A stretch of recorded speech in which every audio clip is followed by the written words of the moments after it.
Assalamualaikum warahmatullahi wabarakatuh. Hai, selamat malam para pendengar Kopi Jenes. Back to again di Seni Pasar Modal Podcast. Ini adalah episode kelima. Ini gue lagi nyoba sekalian live di TikTok sebenarnya ya. Udah lama banget, episode 4 terakhir itu di bulan Januari. Sekarang udah akhir Februari, udah beberapa minggu Kopi Jones nggak hadir menemani malam minggu dari para pendengar dari Seni Pasar Modal Podcast. Banyak banget sih kalau sekarang mulai cerita selama beberapa minggu ini. Iya, biasanya seleksi alam yang terjadi itu bisa dibilang dinamika malas dalam buat konten, malas dalam ngediting video dan lain sebagainya, ternyata ngaruh banget loh. Gue selalu salut sama orang-orang yang konsisten dan persisten selalu ngebuat konten tiap harinya, dimana dia bisa tidak konten terus ngedit dan lain sebagainya, continue dan persisten selama beberapa kali atau beberapa puluhan kali. Itu keren banget. Gue nyoba dalam 2 bulan kemarin konsisten, ternyata nggak semudah itu loh untuk bisa continue. Mungkin banyak para milenial yang terjun langsung ke dunia sosial media akibat pandemik kayak gini, pandemik kayak gini, gabut gak bisa ngapain, banyak yang mulai nge-YouTubers, terus ada yang mulai jadi para influencer dan lain sebagainya. Itu banyak yang gak salah juga, karena zaman sekarang itu banyak sekali job-job yang mungkin diremehkan di Indonesia, tetapi di luar negeri itu sangat dihargai. Gue termasuk orang yang sangat menghargai apapun, sekecil apapun job ataupun kerja kayak gitu loh. Kenapa? Karena tanpa ada dia itu nggak bakal bisa berjalan. Contoh yang paling nyata mungkin di kita memakai baju warna-warni itu sesuatu yang norak, alay, dan segala macamnya. Tetapi di Korea sana kayak gitu, pakai baju yang kayak gitu ya keren. Tapi di Indonesia alay. Kenapa? Budayanya berbeda. Dan budaya inilah yang kadang menjadi hambatan tersendiri. Hambatan gimana? Ya bisa dibilang ya, gue juga bingung ya terhadap apa yang terjadi di anak muda zaman sekarang. Maksudnya ya gue termasuk anak muda yang istilahnya pengen yang instan, tapi terlalu cepat gitu loh. Kita terlalu berkaca dengan yang ada namanya sosial media. Sosial media itu selalu memberikan kemanisan tersendiri di dunia fana atau di dunia maya, dimana kita selalu, termasuk gua pribadi, selalu melihat ke arah atas. Kok dia keren ya, dia usia muda udah punya bermacam sahamnya, udah banyak sahamnya, udah berinvestasi di mana, punya mobil Rolls Royce misalkan, ataupun mobil BMW atau segala macam. Lah gua belum punya apa-apa gitu loh. Yang satu udah misalkan malang buana ke luar negeri, udah jalan kemana-mana, dan gue ya masih stuck di kota-kota ini aja. Ya, gue harus mengimprove. Ya, satu sisi memang baik sih kita melihat ke atas, itu menimbulkan yang namanya ambisi.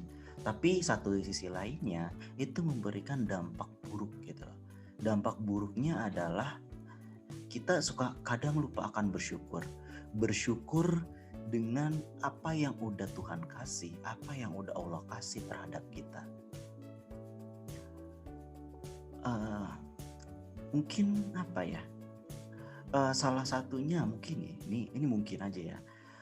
Kenapa sih kalau misalnya kita investasi saham, terus di saham tersebut kita udah untung?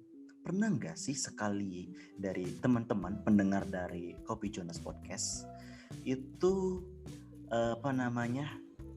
bisa dibilang bersyukur, mengucap alhamdulillah kayak gitu, walaupun cuma 2%, 3%, pernah nggak sih kayak gitu ngucapin alhamdulillah untung 2%, alhamdulillah rugi 3%, atau bahkan misalkan rugi nih, rugi 5%, 10%, bahkan 30%, 50%, pernah nggak sih mengucap alhamdulillah? Karena ya sebenarnya rezeki itu udah ada yang ngatur, rezeki itu udah ada yang di atas. Cuma pertanyaannya, apakah kita ingin memanfaatkan apa yang ada di kehidupan sehari-hari kita itu untuk yang namanya beribadah juga, kayak gitu. Itu sih yang kadang mungkin kalau misalkan para milenial itu para bersyukur tentang apa yang udah dikasih segala macam, mungkin bisa mengontrol yang namanya maintenance psychology. Nggak ada yang namanya greedy itu kan salah satu sifat setan yang membisikkan kita untuk selalu rakus, setan membisikkan kita untuk selalu yang namanya serakah, setan yang ada undangan video live. Oke, thank you. Kita coba. Halo. Halo. Iya, halo. Ini sebenarnya lagi sambil kopi Jonas. Boleh? Oh, selamat datang. Siapa namanya, Mbak? Itu ada namanya kok. Siapa itu? Maybe. Maybe. Oke. Halo, selamat malam Maybe. Oke, di sini jadi mungkin baru ini lagi salah satu ini ya, sedikit sisi lain dari investasi. Mungkin banyak yang sibuk dengan yang namanya dunia investasi saham, analis segala macam, tapi kadang suka lupa dengan yang namanya tadi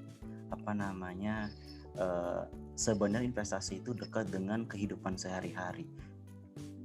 Gimana kita pengen memperbaiki diri, tapi investasi istilahnya kita pengen untung, tapi kita nggak melihat ke dalam gitu, selalu melihat keluar itu. Kalau Maybe sendiri udah berinvestasi saham kah? Udah kemarin, tapi ya gitulah. Udah kemarin? Kemarin tuh kapan? Sehari yang lalu, sebulan yang lalu, setahun yang lalu, masih dibilang kemarin tuh? Tahun yang lalu. Setahun yang lalu, oke. Boleh dong ceritain gimana untuk pertama kali terjun dunia saham. Kenapa gitu tertarik investasi? Boleh tahu dulu sebelumnya umur berapa atau asal dari mana? Umur sama asal? Umur 23, asalnya dari Riau. Oh Riau. Pekanbaru, deket sih sama Palembang ya. Di Rohul. Nggak tahu. Nggak tahu. Kemarin ada itu kan jurusannya kemarin itu kan akuntansi, jadi emang ada kuliah analisis portofolionya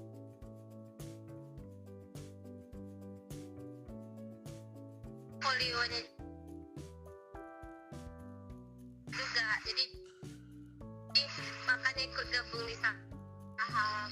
Oke, jadi bisa dibilang investasinya itu secara terpaksa lah ya, karena tugas kuliah gitu ya. Terus berarti kan itu mungkin 1 semester. Sekarang masih terpaksakah untuk terjun ke dunia investasi? Sekarang sih mau mulai lagi, tapi belum dibuka ulang akunnya kan. Belum dibuka ulang. Oh, akunnya di freeze ya? Karena mau yang bagian syariah aja gitu. Oh, I see. Kan sekarang ada yang syariah kan. Terus kenapa tertarik akhirnya ke yang awalnya terpaksa, terus kenapa tertarik akhirnya ke investasi? Ya, karena memang menjanjikan sih. Tergantung juga sih analisisnya orang kayak mana kan. Karena itu orang yang bekerja buat kita, bukan kita yang bekerja untuk orang. Asik. Benar banget sih itu. Ya, ada peribahasa yang bilang itu mau segede apapun gaji lu, selama lu masih kerja sama orang, lu tetap dikatain babu.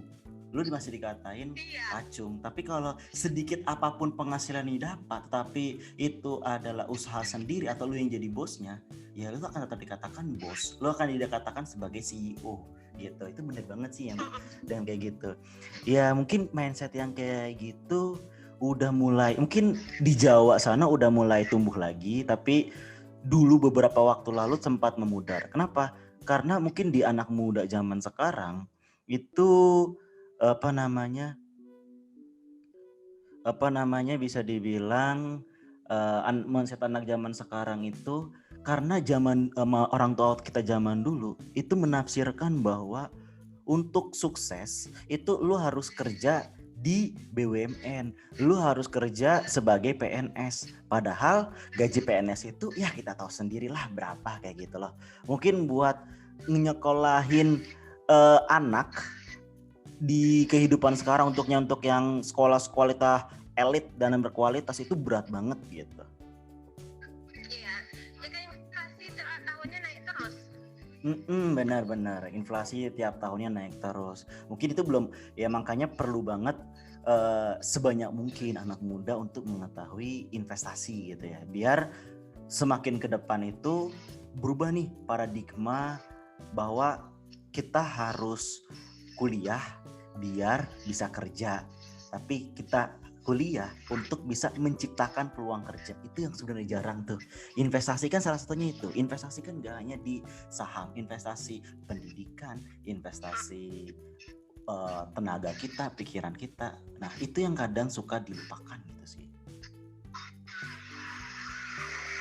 Kalau Maybe sendiri gimana? Ada rencana setelah lulus kuliah mau kemana atau gimana? Apakah mau jadi full investor atau gimana?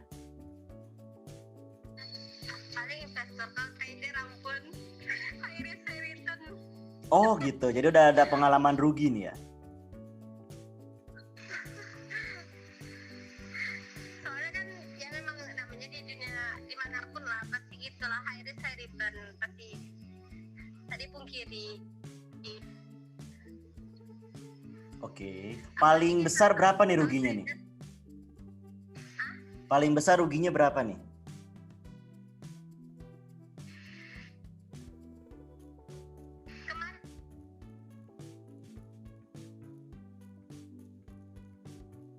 Halo? Oh, kayaknya keputus ya.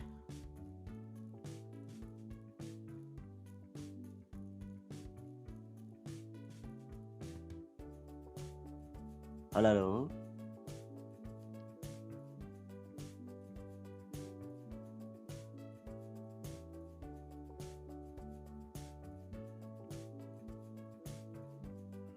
Oke, kita lanjut, terputus.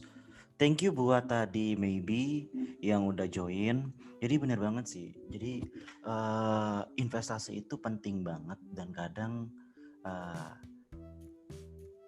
bagi orang dulu itu menganggap investasi itu suatu yang sulit gitu loh, suatu yang eksklusif, dimana sebenarnya lu bisa berinvestasi, lu bisa menanam modal, hanya modal dari 5.000, 10.000 itu bisa. Ya nggak ada yang nggak mungkin di dunia ini. Maksudnya banyak kok cerita-cerita di mana seorang pedagang atau seorang istilahnya pedagang kecil atau bahkan pengemis kayak gitu, dimana dia bisa istilahnya mengumpulkan uang demi bisa berangkat haji. Itu ada ceritanya banyak kayak gitu. Tapi yang jadi pertanyaan di sini, kenapa mereka bisa? Jawabannya satu, ada kemauan. Mereka menekan yang namanya gayanya. Nah ini yang kadang menjadi dilema tersendiri ya, yaitu termasuk gue pribadi ya. Gue sepribadi itu termasuk orang yang bisa dibilang mungkin gede gaya ya. Yang namanya juga anak muda pengen namanya disombong-sombongin lah kayak gitu, biar dilihat sama cewek gak sih?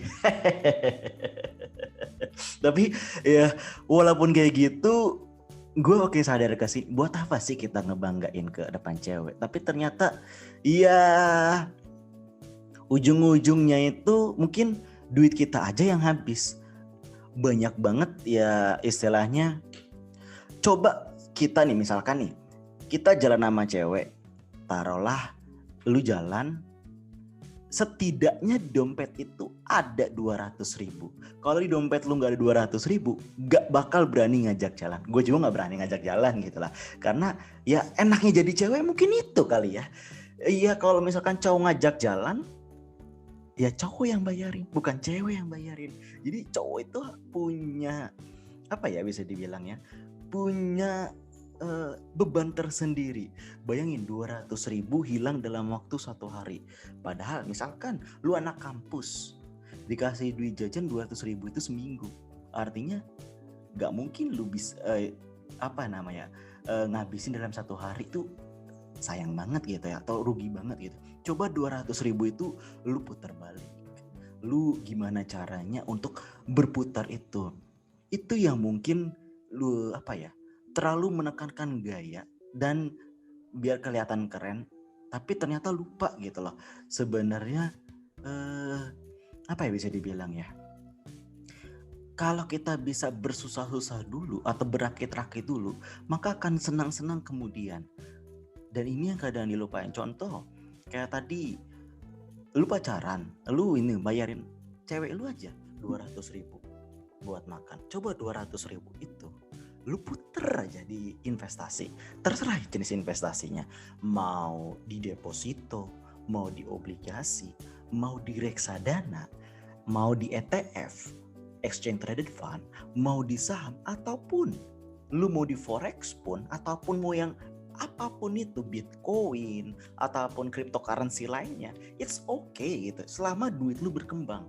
Ya, ini kita terlepas dari ajaran agama ya. Kita terlepas dari ajaran agama yang mengharamkan itu, tapi di sini it's okay gitu. Bagaimana intinya itu mengembangkan duit lu dari 200.000 berkelipatan 400.000, 600.000 bahkan seterusnya. Gimana cara lu bisa bergaya dari keuntungan yang lu dapat? Tapi modal awal jangan diganggu kayak gitu. Misalkan 200.000 dapat untung aja 20.000. Berarti lu potong setengahnya 50%. Jadi 10.000. 10.000 itulah buat lu gaya. It's okay. Memanjakan diri itu boleh. Gak ada larangan memanjakan diri. Tapi jangan memaksakan dan jangan setiap hari. Itu yang kadang suka dilupakan oleh para investor pemula yang baru terjun ke dunia investasi. Gua termasuk yang salah satunya. Sampai detik ini pun gue kadang suka hilap gitu ya, dimana harusnya modal investasi yang dipakai, tapi karena gede gaya akhirnya dipotong, dipotongin dikit lah, yang harusnya misalkan 500.000 atau 5 juta untuk investasi, potong dikit 400.000 atau 4 juta, potong lagi, akhirnya ujung-ujungnya cuma 10.000 buat investasi. Siapa yang ngalami pengalaman yang sama? Nah, mungkin ini yang harus diperbaiki. Mungkin yang salah itu adalah diri kita. Kenapa kita banyak loss dalam berinvestasi atau banyak rugi di investasi? Mungkin salahnya di kita. Salahnya apa? Dalam hal memandang suatu investasi tersebut. Apakah investasi tersebut cocok untuk kita? Apakah investasi tersebut emang itu yang kita butuhkan? Apa enggak? Itu yang benar-benar harus teman-teman, harus pendengar dari Seni Pasar Modal Podcast untuk untuk lebih menggali lagi tentang investasi. Lu cocoknya di mana ya? Gue untuk terjun ke dunia investasi, jujur aja, sebelum gue berani ke saham, mungkin seluruh gaji gue, yang belum tahu, gue kerja di salah satu perusahaan di Palembang, kayak gitu, perusahaan di Palembang, perusahaan nasional di Palembang. Nah, tetapi duit gue hilang gitu aja, gak berasa. Gue nggak tahu kenapa gaji yang udah dapat sebulan, misalkan lu ngumpulin, lu gajian nih setiap tanggal 1 misalkan. Gak nyampe seminggu duit lu tuh hilang gitu loh. Gue gak tahu kenapa duit itu bisa trek habis. Itu gue alamin 2, 3 atau 4 tahun. Wah, ada yang gak beres nih. Gue coba irit segala macam, hasilnya pun sama gitu loh. Ternyata apa yang salah? Ternyata diri kita yang salah. Itu gue tau dari mana? Gue pernah tes psikolog gitu lah. Jadi gue tes psikolog, apa sih yang salah? Di mana funneling yang salah tuh? Ternyata di gue terlalu yang namanya melihat ke atas. Gue nggak mampu, tapi gue coba mampu-mampuin. Oh itu. Jadi gue memperbaiki hal tersebut dan akhirnya berani terjun ke dunia saham dan mendiversifikasinya. Ini yang harus masuk ke sini, ini masuk ke sini, ini masuk ke sini. Walaupun ada bocor-bocor halusnya dikit gitu loh. Tapi ya setidaknya ada improve lah dibanding sebelumnya. Dan harapannya sih untuk para pendengar Kopi Jonas di episode kelima ini gitu bisa lebih baik lagi dalam yang namanya mengelola keuangan, khususnya sebelum terjun ke dunia investasi. Itu penting banget. Oke? Thank you. Ini udah kurang lebih setengah jam ya. Udah setengah jam gue nemenin dari Kopi Jonas. Jadi bagi teman-teman, Kopi Jonas ini adalah salah satu platform yang bisa teman-teman dengar itu hanya spesial di Anchor.fm, Spotify juga kayak gitu loh. Wah, ini ada yang curhat dari Gumelar Arvin. Waduh, sama kayak gue bang, bocor mulu habis gajian. Nah iya bener. Gak tahu dong, kayak dompet tuh kayak ada setannya gitu. Gak tahu kenapa si minggu kedemikian tuh, anjir ini duit kemana? Habis loh duit tuh. Lu mau segede apapun, 5 juta, 10 juta, habis duit tuh. Gak tahu kemana. Gue juga heran itu duit habis. Yaudah, oke, thank you yang udah denger pendengar dari Seni Pasar Modal Podcast. Jadi ini percobaan live streaming pertama Seni Pasar Modal Podcast. Jadi Seni Pasar Modal Podcast ini bisa lu denger di Spotify dan lu bisa denger di Anchor.fm itu setiap hari Sabtu jam 7 malam untuk sayaran ulangnya, dan ada juga di channel YouTube gitu.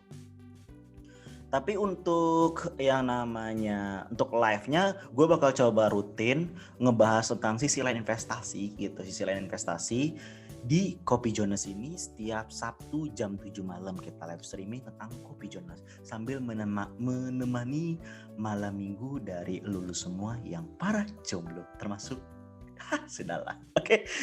Thank you. Jangan lupa subscribe channel YouTube dari Seni Pasar Modal Podcast, yaitu Seni Pasar Modal gitu. Dan doain gue bisa selalu terus ngupdate dan bisa bermanfaat bagi orang banyak. Karena bagi gue kapan lagi hidup ini berguna kalau bukan untuk yang namanya menyenangkan atau bermanfaat bagi orang lain gitu.